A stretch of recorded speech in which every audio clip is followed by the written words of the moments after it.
I mix what I like, what I like, what I like, what I like, what I like. Black power. 2 years ago, we were here and the election was called for Joseph Robinette Biden. And I remember that day because it was an unusually warm day for November, like today. And I remember there were people in the park down there at the other end doing yoga.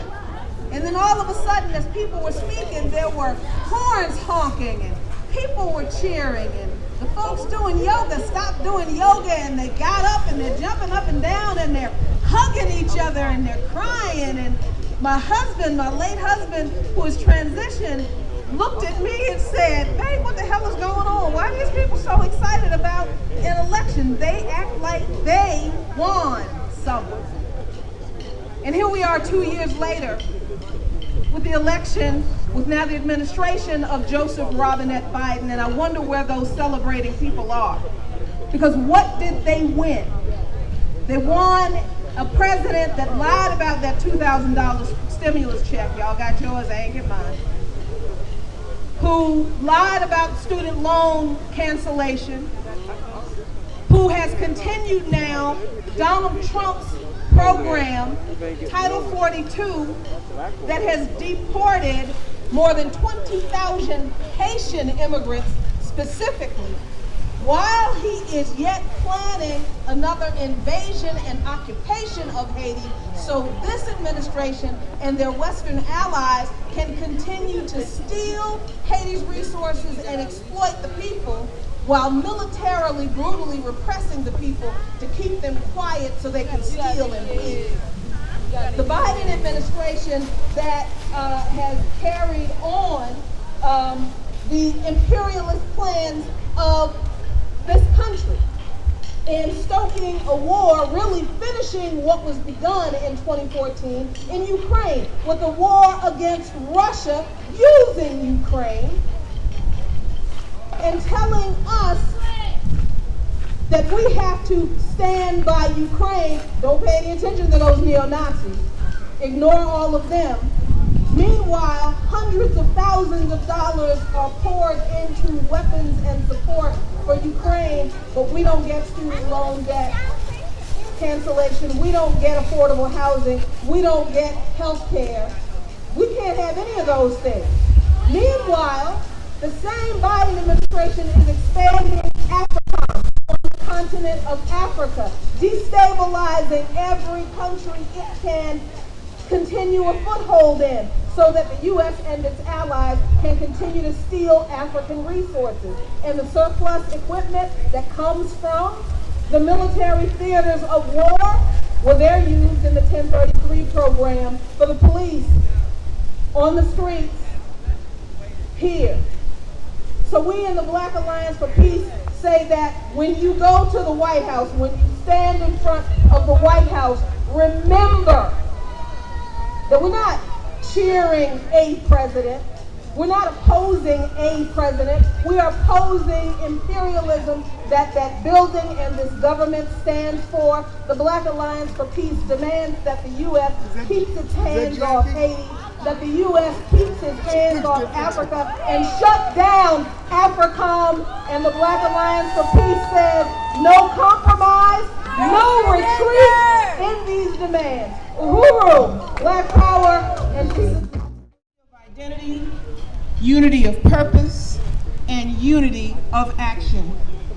You see, it was a combination of the Panthers, CORE, NAACP, SNCC, SCLC, the African People's Socialist Party, UNIA, Urban League, Pullman Porters, and hundreds of national and local leaders and organizers around the country that changed the course of our political history. And when all of those elements of our community became one mind, everything changed. When we understand that it is our African heritage and the brilliant elements of our culture that we shared with the world, textiles, literature, mathematics, philosophy, language, music, sculpture, architecture, mining, smelting, and perhaps most importantly of all, our spiritual systems and our spiritual technology. When we give voice to that, when we give name to that, then we understand that it's us who have provided the intellectual and moral leadership to the entire world. The opposite is also true. As we look at the destruction of systems that support our growth, education, urban development, care for the elderly, we understand that there is a core philosophy, a core belief system that is disintegrating in this country. And it is our job, our position, our responsibility. You see, we moved this society so far, so fast. We would have owned the means of production by the 1980s. But I want to tell you about COINTELPRO 2 and 3. I think we're on 3, maybe 4 or 5 right now, right? Okay, so when Iran-Contra took place and Reagan came into office, there were 6 key domestic initiatives that they deployed against us. The crack and gun wars, privatized prisons with mandatory minimum sentencing, the indictment of 15 black congressmen, including senior members Bill Gray, Floyd Flake, and Harold Ford, replacing our people in the workplace with masses of immigrant labor, financial sector redlining to prevent wealth accumulation in black families, dismantling public education, and freezing university enrollments after the Bakke decision. It was a perfect storm, a holocaust of sorts. And here we are right now unfolding our response, because we do have a response. Because we are the original people on this planet. We are the people who brought civilization, morality, ethics, and integrity to governance. And we will do it again. Fight for human rights and democracy in the Philippines. We are grateful to be here with all of you today and struggle to amplify the messages of hands off Uhuru, hands off Africa. Stop the FBI attacks against the African People's Socialist Party. As Filipino youth here in the belly of the beast, we understand that the key role of solidarity as we struggle for national democracy.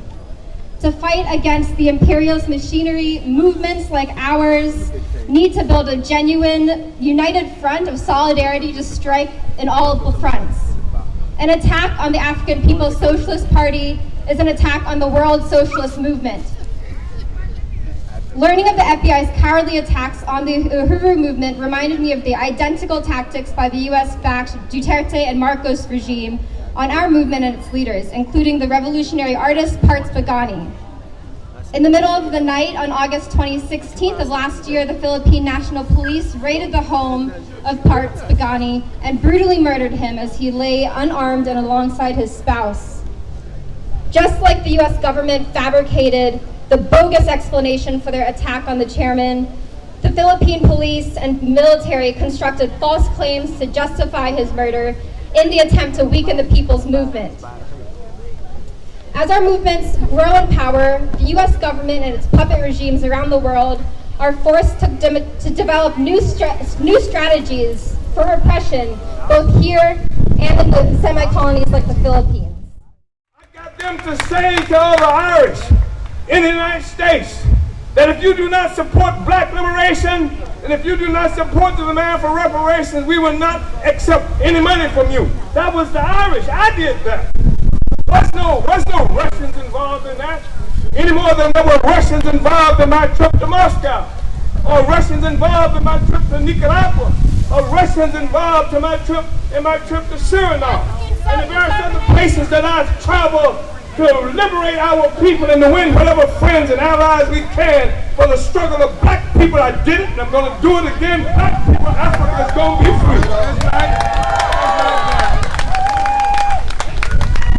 So anyway, that's what it's the whole thing is that African people are oppressed, and America doesn't want to assume responsibility for it. So when we complain, it's not real. It's since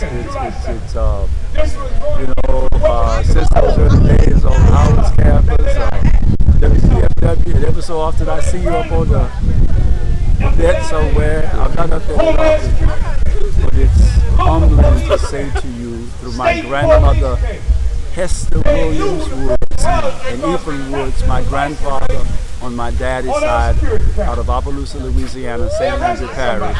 They were on the farm doing just this. There is no culture without agriculture. What happens is this right quickly. You have skin folks, but they better learn to be kin folks. And genes don't lie. Peckerwoods and Negroes do. That's Baba Odudo.